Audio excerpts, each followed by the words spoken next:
শরীয়তপুরের ভোজেশ্বরে সংযোগ সড়কের অভাবে অলস পড়ে আছে আধুনিক নির্মাণশৈলীর একটি সেতু, অথচ এই সেতুর নির্মাণ কাজ শেষ হয়েছে ৬ বছর আগে।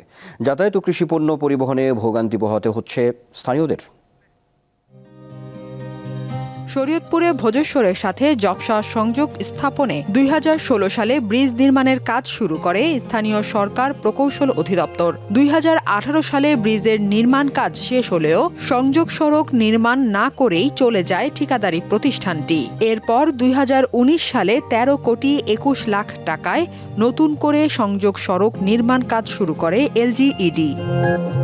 ২০২১ সালের জুনে কাজ শেষ হওয়ার কথা থাকলেও এখন পর্যন্ত তা শেষ হয়নি। ফলে কীর্তিনাশা নদীর ওপর নির্মিত ৯৯ মিটার ব্রিজে নেই যান চলাচল। বাধ্য হয়ে নদী পারাপারে নৌকার উপর ভরসা করতে হচ্ছে স্থানীয়দের। ৭৫ আগে আমাদের এই ব্রিজ কমপ্লিট হয়েছে। কমপ্লিট হলে কি আমাদের এখানে রাস্তা হয়নি।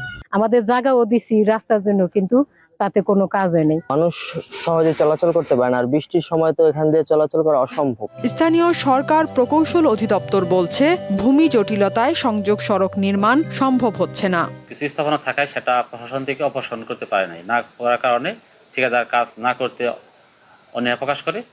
পরবর্তীতে আমরা এটাকে ক্যান্সেল করে দিয়ে নতুন করে টেন্ডার আহ্বান করি। যদি এইটা অনুমোদন হয় তাহলে আশা করি ডিসেম্বর জানুয়ারির মধ্যে আমরা এই ব্রিজটার অ্যাপ্রোচ শেষ হবে এবং এটা সফল পাবে লোকজন। যত দ্রুত সম্ভব ব্রিজের দুই পাশে সংযোগ সড়ক নির্মাণের দাবি এলাকাবাসীর।